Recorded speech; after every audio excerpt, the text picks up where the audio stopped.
چلیں اس بات کو کھولتے ہیں. میں ذرا چاہتی ہوں کہ ہم ایک منظر تصور کریں اپنے ذہن میں. ایک ڈرائنگ روم ہے، خاندان کے 4 لوگ بیٹھے ہیں. ہم عام طور پر شام کا ہی وقت ہوتا ہے، سب گھر پر ہوتے ہیں۔ بالکل. ٹی وی چل رہا ہے، چائے کی پیالیاں رکھی ہیں، اور بظاہر نا سب کچھ بہت پرسکون لگ رہا ہے. جی، کوئی لڑائی جھگڑا نہیں ہو رہا ہوتا۔ کوئی کسی سے لڑ نہیں رہا، کوئی اونچی آواز میں بات نہیں کر رہا.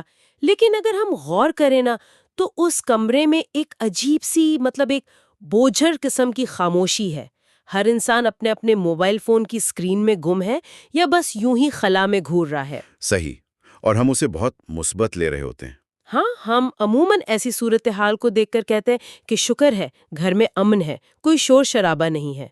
لیکن آج کے اس تفصیلی جائزے میں ہم محمد فاروق راشد صاحب کے ایک نہایت فکر انگیز ادارے پر بات کرنے والے ہیں. اور ہم جس مرکزی خیال پر بات کریں گے نا، وہ ہماری اسی نام نہاد امن کی تعریف کو جڑ سے ہلا دے گا. بالکل ہلا دے گا، کیونکہ یہ امن ہے ہی نہیں۔ جی، ہم اس خاموش سماجی بیماری کو سمجھنے کی کوشش کریں گے جسے کولڈ پیس یعنی سرد امن کہا جاتا ہے. یہ وہ کیفیت ہے جہاں رشتوں کا جال جو کبھی ایک مہکتے ہوئے باغ کی طرح ہوتا تھا، وہ اب ایک خاموش قبرستان کا منظر پیش کر رہا ہے. اور ہمارا آج کا مشن بھی یہی ہے کہ ہم اس بظاہر پرسکون نظر آنے والی سطح کے نیچے جو ایک کھوکھلی حقیقت ہے اسے سمجھیں. یہ جو آپ نے ڈرائنگ روم کی خاموشی کا نقشہ کھینچا ہے نا، یہ دراصل اس پورے مسئلے کی جان ہے۔ میں یہ سمجھتا ہوں کہ ہم انسانوں نے خاص طور پر اس جدید دور میں امن کی ایک بہت ہی عجیب اور خطرناک قسم کی تشریح کر لی ہے۔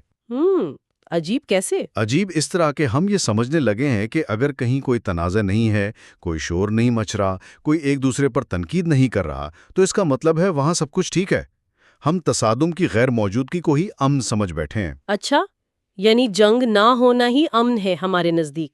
بالکل، لیکن نفسیاتی اور سماجی سطح پر اگر دیکھیں تو جنگ یا تصادم کا نہ ہونا امن کی ضمانت ہرگز نہیں ہے۔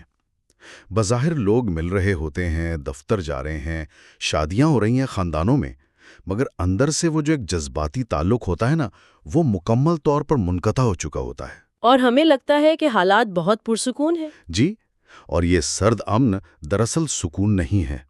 میں تو کہوں گا کہ یہ احساس کی موت کا ایک بہت ہی خاموش اعلان ہے۔ ہمیں ظاہری خاموشی کو کامیابی سمجھ بیٹھتے ہیں، جبکہ وہ خاموشی دراصل اس بات کا ثبوت ہوتی ہے کہ اب ہم نے ایک دوسرے سے امیدیں وابستہ کرنا ہی چھوڑ دی ہیں۔ اوہ، یہ تو بہت گہری بات ہے. مطلب ہم نے امید ہی چھوڑ دی ہے. اور یہی وہ مقام ہے جہاں چیزیں بہت پیچیدہ اور میرا مطلب ہے دلچسپ ہو جاتی ہیں. کیونکہ جب ہم معاشرے کو ایک باغ اور پھر ایک قبرستان سے تشبیہ دیتے ہیں نا، تو ظاہر ہے یہ کوئی ایسا واقعہ تو نہیں ہے جو راتوں رات پیش آتا ہو، نہیں، بالکل نہیں، اس میں وقت لگتا ہے۔ تباہ کر دے. یہ دراصل ایک دیمک کی طرح ہے، مطلب جو رشتوں کو بہت آہستگی سے برسوں میں اندر سے کھوکھلا کرتی رہتی ہے. اگر میں اسے آج کی دنیا کی ایک مثال سے سمجھانے کی کوشش کروں نا، جی ضرور، جدید مثال سے بات زیادہ واضح ہوتی ہے۔ تو یہ سرد امن بالکل ایک ایسے اسمارٹ فون کی طرح ہے جس کے اسکرین پر سگنلز فل نظر آ رہے ہوں، بیٹری بھی 100% ہو، بظاہر دیکھنے میں وہ ڈیوائس بالکل چمکدار اور پرفیکٹ لگ رہی ہو، کوئی خراش بھی نہ ہو اس پر۔ بالکل. لیکن جب آپ کوئی ایپ کھولنے کی کوشش کریں تو پتہ چلے کہ اندر سے سسٹم مکمل طور پر ہینگ ہو چکا ہے. بظاہر سب ٹھیک ہے لیکن رابطہ یا فنکشنالٹی صفر ہو چکی ہے. واہ، یہاں جو بات سب سے زیادہ دلچسپ ہے وہ یہ ہے کہ یہ اسمارٹ فون والی تشبیہ واقعی اس کیفیت کی بالکل 100% درست عکاسی کرتی ہے۔ اب اگر ہم اس کے پیچھے کارفرما انسانی نفسیات کو دیکھیں نا، تو سوال یہ پیدا ہوتا ہے کہ ہم اس ہینگ ہونے کی کیفیت تک پہنچتے کیسے ہیں؟ ہاں، وہی دیمک والی بات کہ شروعات کہاں سے ہوتی ہے؟ شروعات یہاں سے ہوتی ہے کہ ہم اس بیماری کا شکار اس لیے ہوتے ہیں کیونکہ ہم تصادم یا اختلاف سے ڈرنے لگے ہیں۔ دیکھیں، جب دو لوگوں کے درمیان کوئی اختلاف ہوتا ہے تو اسے سلجھانے کے لیے توانائی چاہیے ہوتی ہے، جذبات کا اظہار چاہیے ہوتا ہے۔ اور ٹائم بھی دینا پڑتا ہے. بالکل، اور کبھی کبھی تلخ باتیں بھی سننا پڑتی ہیں۔ لیکن ہم اس ذہنی مشقت سے بچنے کے لیے ایک ڈیفنس میکانزم یعنی ایک دفاعی حکمت عملی اپناتے ہیں۔ ہم سوچتے ہیں کہ بحث کرنے سے بہتر ہے کہ بس خاموش ہو جاؤ۔ یعنی ہم جان چھڑاتے ہیں. جی، ہم اپنے گرد ایک دیوار کھڑی کر لیتے ہیں، ہمیں لگتا ہے کہ ہم نے رگڑ سے بچ کر رشتے کو محفوظ کر لیا ہے، لیکن اصل میں ہم نے اس دیوار کے پیچھے اس رشتے کی روح کو قید کر کے مار دیا ہوتا ہے۔ بالکل، ہم اس بات کو نظر انداز کر دیتے ہیں کہ رشتوں میں تھوڑی بہت رگڑ کا ہونا ہی تو ان کے زندہ ہونے کی علامت ہے۔ اب اگر یہ سرد امن ایک دیمک ہے جو دیواروں کے پیچھے پرورش پا رہی ہے، تو پھر یہ دیکھنا بہت ضروری ہے کہ یہ سب سے پہلے معاشرے کی بنیادی اکائیوں کو، یعنی ہمارے گھروں کو کیسے چاٹتی ہے۔ سب سے پہلا وار گھر پر ہی ہوتا ہے۔ ذرا اس بات پر غور کریں کہ ایک ہی چھت کے نیچے رہنے والے، روزانہ ایک ہی دسترخوان پر کھانا کھانے والے لوگ جن کا خون کا رشتہ ہے، وہ اس دیمک کا شکار کیسے ہو جاتے ہیں۔ آج کل گھروں میں والدین اور بچوں کے درمیان گفتگو تو ہوتی ہے، مگر وہ گفتگو ہوتی کیسی ہے؟ بس ضرورت کے تحت بات ہوتی ہے۔ جی، بس یہی کہ اسکول کی فیس جمع ہو گئی، راشن آ گیا یا بجلی کا بل بھر دیا۔ یہ تو محض انتظامی معلومات کا تبادلہ ہے نا۔ اس میں وہ جذبہ یا احساس کہاں ہے؟ احساس بالکل غائب ہو چکا ہے۔ اور میاں بیوی سالوں ایک ساتھ گزار دیتے ہیں، ہم گھر بنا لیتے ہیں، گاڑیاں لے لیتے ہیں، مگر ایک دوسرے کی اصل کیفیات، ان کے ڈر، ان کی تنہائی کو سمجھتے ہی نہیں۔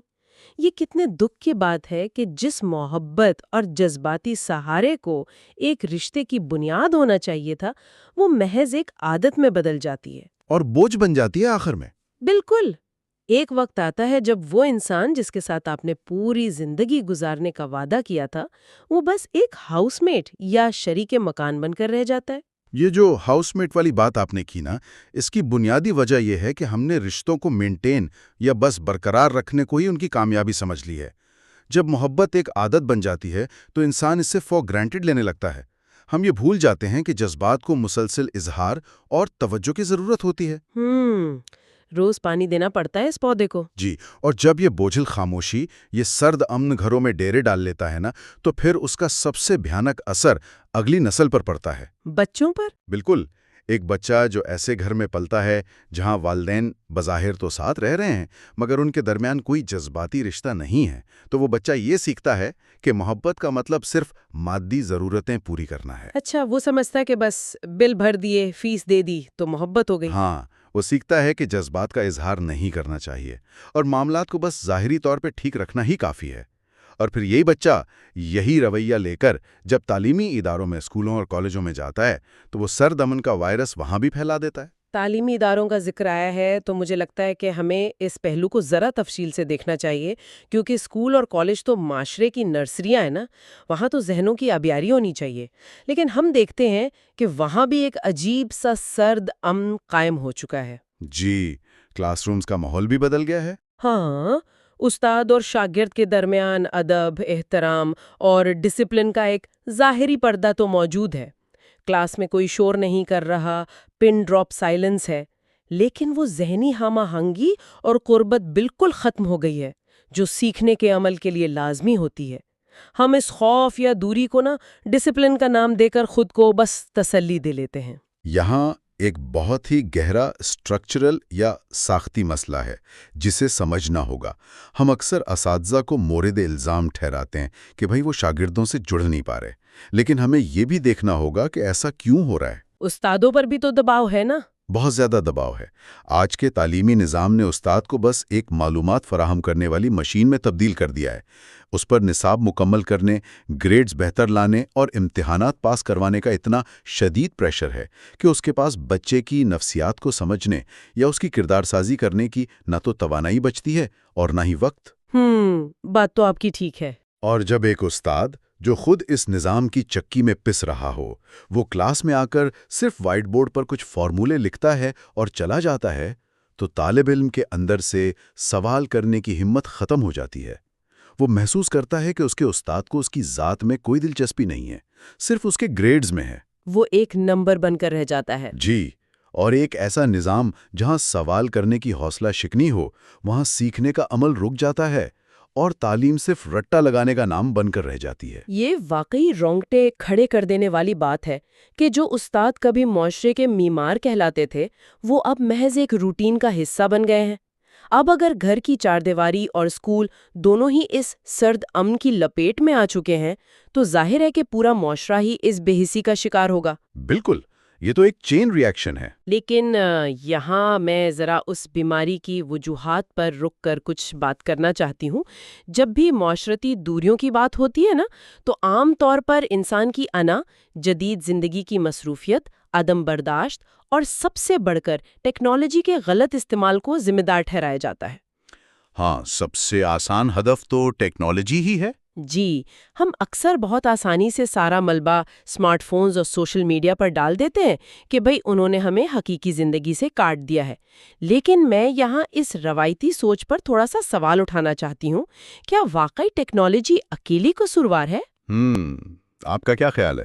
کہیں ایسا تو نہیں کہ ہماری اپنی انا اور عدم برداشت نے ٹیکنالوجی کو بس ایک ڈھال کے طور پر استعمال کرنا شروع کر دیا ہے؟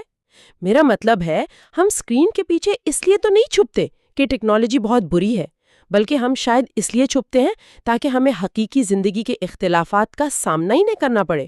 یہ پوائنٹ بہت ویلڈ ہے۔ ہاں، ہمیں کسی دوسرے انسان کے ان خیالات کو برداشت نہ کرنا پڑے جو ہماری سوچ سے مختلف ہیں۔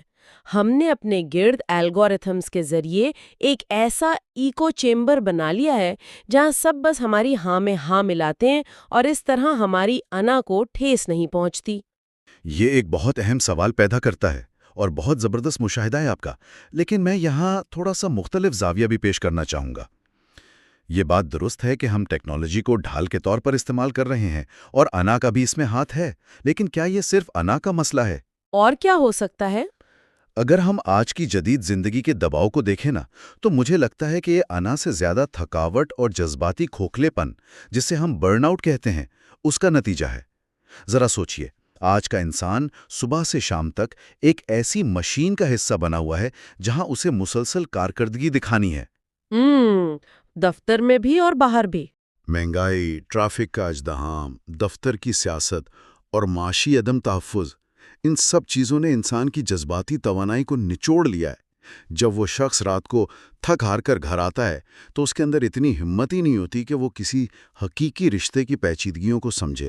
ہاں، کہ وہ کسی کی شکایت سنے یا کوئی لمبی چوڑی بحث کرے۔ بالکل، وہ کسی سے گہری بات کرنے کے قابل ہی نہیں ہوتا۔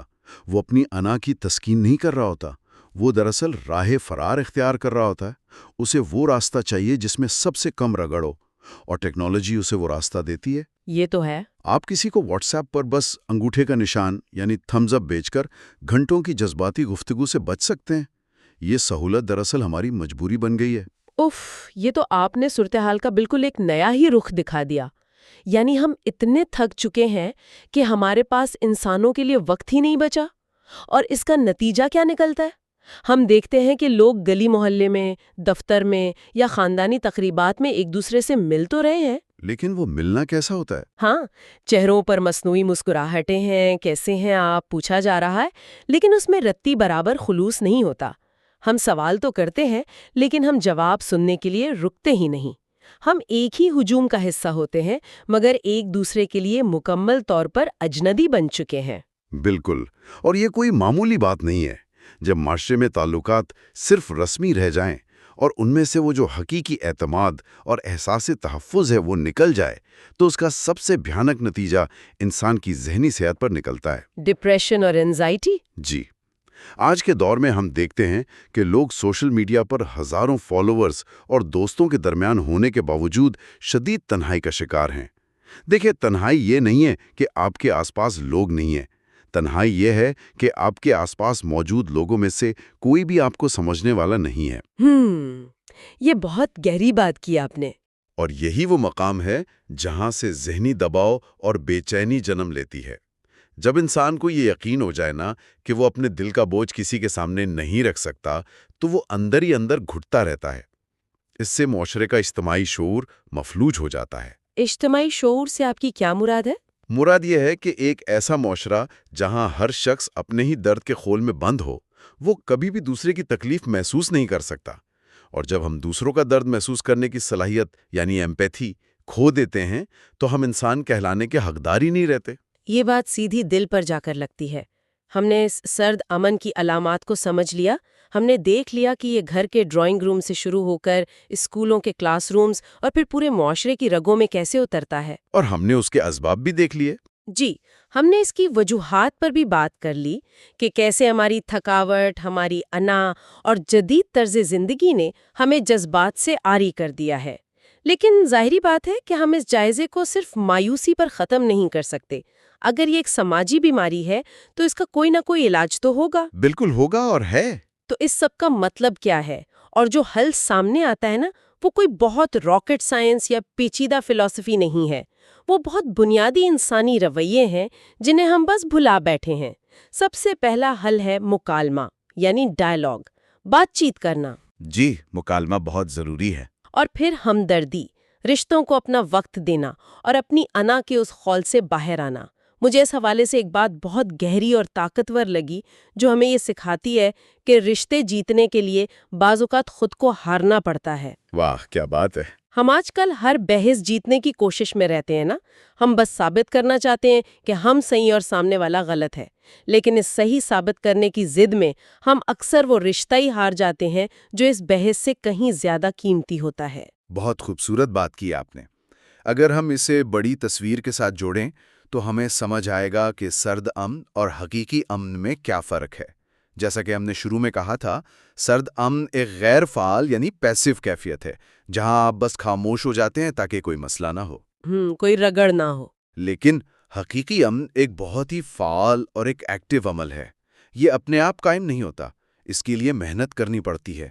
جب ہم مکالمہ کرتے ہیں نا، تو ہم دراصل دوسرے انسان کو ایک بہت اہم پیغام دے رہے ہوتے ہیں، وہ یہ کہ تم میرے لیے اہم ہو، تمہاری بات میرے لیے معنی رکھتی ہے۔ یہ احساس دلانا بہت ضروری ہے۔ بالکل، خاموشی ہمیشہ دیواریں چنتی ہے، جبکہ سچی بات چیت ان دیواروں میں دروازے بناتی ہے۔ اور جہاں تک ہمدردی کا تعلق ہے، تو اس کا مطلب صرف کسی کے رونے پر ٹیشو پیپر پکڑا دینا یا رسمی افسوس کا اظہار کرنا نہیں ہے۔ تو پھر کیا ہے ہمدردی؟ ہمدردی کا مطلب یہ ہے کہ آپ خود کو شعوری طور پر اس انسان کی جگہ پر رکھ کر سوچیں کہ وہ کس کرب سے گزر رہا ہے۔ حقیقی امن وہ کیفیت ہے جہاں ایک انسان، چاہے وہ گھر میں اپنے جیون ساتھی کے ساتھ ہو، کلاس روم میں استاد کے سامنے ہو یا دفتر میں اپنے باس کے ساتھ ہو، وہ خود کو نفسیاتی طور پر مکمل محفوظ محسوس کرے۔ اسے یہ ڈر نہ ہو کہ میری بات پر میرا مذاق اڑایا جائے گا یا مجھے جج کیا جائے گا۔ اسے یہ یقین ہو کہ مجھے میری تمام خامیوں کے ساتھ قبول کیا جائے گا۔ جی بالکل، یہی بات ہے۔ اور یہی وہ احساس تحفظ ہے جو ایک صحت مند انسان اور ایک صحت مند معاشرے کی سب سے بنیادی ضرورت ہے۔ تو اس پوری گفتگو کو سمیٹتے ہوئے ہم اس نتیجے پر پہنچتے ہیں کہ ہم سب کے پاس ایک انتخاب ہے۔ ہمیں یہ فیصلہ کرنا ہوگا کہ کیا ہم ایک ہی چھت کے نیچے محض فزیکل یا جسمانی طور پر موجود رہنا چاہتے ہیں، یا ہم واقعی ایک دوسرے کے دل سے جڑنا چاہتے ہیں۔ یہ فیصلہ ہمیں خود کرنا ہے، کیونکہ یہ بات تو روز روشن کی طرح عیاں ہے کہ سرد امن ہمیں کوئی حقیقی سکون فراہم نہیں کرتا۔ یہ ایک دھوکہ ہے۔ یہ صرف ہمیں ایک ایسی خاموش اور تکلیف دہ تنہائی میں دھکیل دیتا ہے جس کی گونج بہت جان لیوا ہوتی ہے۔ اگر ہم واقعتاً ایک زندہ، خوشحال اور مضبوط معاشرہ دیکھنا چاہتے ہیں تو ہمیں رشتوں کو جوڑنے کی اس مشکل اور تھکا دینے والی محنت کو قبول کرنا ہوگا۔ بالکل، اور کوئی بھی تبدیلی راتوں رات یا کسی جادوئی چھڑی سے نہیں آتی۔ اس محنت کا آغاز ہمیں کہیں باہر سے نہیں بلکہ آج ابھی اپنے آپ سے اور اپنے گھر سے کرنا ہوگا۔ خود سے شروعات کرنی ہوگی۔ جی، ہمیں اپنی اس جھوٹی انا کو، جو ہمیں دوسروں سے بہتر ہونے کا احساس دلاتی ہے، ایک طرف رکھ کر اس خاموشی کے بت کو توڑنا ہوگا۔ پہلا قدم ہمیں خود اٹھانا ہوگا۔ ہو سکتا ہے کہ آپ کی طرف سے بڑھائے گئے ہاتھ کو فوراً تھاما نہ جائے، ہو سکتا ہے کہ ابتدا میں تھوڑی رگڑ بھی پیدا، ہاں وہ تو ہوگی، ظاہری بات ہے۔ اور یہ ایک مشکل عمل ضرور ہے، لیکن سچ تو یہ ہے کہ ایک باشعور اور صحت مند انسانی معاشرے کی بقا کے لیے اس کے سوا کوئی دوسرا راستہ ہے ہی نہیں۔ ہمیں خاموشی کے اس زہر سے نکل کر گفتگو کے تریاق کی طرف آنا ہی ہوگا۔ درست کہا۔ اور آج کے اس تفصیلی جائزے کے اختتام پر ہم اس تمام گفتگو کو بنیاد بناتے ہوئے ایک بالکل نیا اور قدرے چونکا دینے والا زاویہ سوچنے کے لیے چھوڑ کر جا رہے ہیں۔ ہم نے آج دیکھا کہ کس طرح جدید دنیا کی بے پناہ مصروفیت اور ٹیکنالوجی کی مداخلت نے انسانوں کے درمیان ایک سرد امن پیدا کر دیا ہے۔ ہم رگڑ سے بھاگ رہے ہیں۔ جی، ہم انسانی رگڑ اور اختلافات سے بھاگ رہے ہیں، لیکن ذرا آنے والے مستقبل کے بارے میں سوچئے۔ ہم ایک ایسے دور کے دہانے پر کھڑے ہیں جہاں مصنوعی ذہانت اور جدید روبوٹس ہماری زندگیوں کا لازمی حصہ بننے والے ہیں۔ یہ تو ایک بہت ہی الگ اور گہری بحث ہے نا؟ مطلب آنے والے وقت میں جب یہ AI ماڈلز اور روبوٹس ہمیں مکمل طور پر بغیر کسی اختلاف کے، بغیر کسی بحث یا رگڑ کے جذبات سے آری مگر ہماری عین مرضی کے مطابق ایک پرفیکٹ ساتھ فراہم کریں گے، تو اس وقت کیا ہوگا؟ یہ مشینیں نہ ہم سے بحث کریں گی، نہ روٹھیں گی، نہ انہیں منانا پڑے گا۔ وہ تو بس ہماری ہاں میں ہاں ملائیں گی۔ تو کیا ہم انسان اس مصنوعی اور مشینی گرم جوشی کے اتنے عادی ہو جائیں گے، اس میں اتنے گم ہو جائیں گے کہ ہمیں اپنے درمیان موجود اس انسانوں والے سرد امن کا کبھی احساس تک نہیں رہے گا؟ کیا ہمارا مستقبل انسانی رشتوں کی ان خامیوں اور ان کی تلخیوں کو قبول کر کے انہیں بحال کرنے میں ہے؟ یا پھر ہم کسی ایسی مشینی دنیا کے پرفیکٹ مگر جھوٹے سکون کی طرف بڑھ رہے ہیں؟ بالکل، جہاں کوئی اختلاف تو نہیں ہوگا لیکن کوئی سچی انسانی روح بھی نہیں بچے بھی۔ یہ ایک ایسا سوال ہے جو بظاہر سائنس فکشن لگتا ہے، لیکن در حقیقت ہماری آج کی نفسیات پر سب سے بڑا سوالیہ نشان ہے۔ سننے والوں کے لیے یہ ایک ایسی سوچ ہے جس پر آنے والے وقتوں میں یا شاید آج رات سونے سے پہلے بہت گہرائی سے غور کرنے کی ضرورت ہے۔